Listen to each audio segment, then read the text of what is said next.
哋大慈記8/4啦，今晚我哋齊聚大慈小館食團年飯，好多謝大家對我哋大慈記手工餃一直以嚟嘅支持，好多謝大家。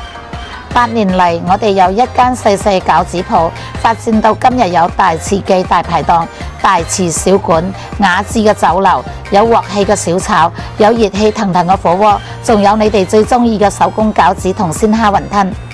我哋傳統老師傅每日即做即蒸個手工點心，無論你想食家常鑊氣、精緻嘅小炒，定係熱辣辣嘅火鍋，大慈記總有一款啱你心水。呢份多元化就係我俾你哋嘅承諾，唔止一種味道，仲有一份我哋嘅心意。8年來，我哋堅持一件事，專注手工餃子、鮮蝦雲吞、手工點心。老師傅凌晨4點幾起身，做好每一款靚點心，全程笑住做。就係大慈記嘅面貌，同溪鬼8年來冇變過。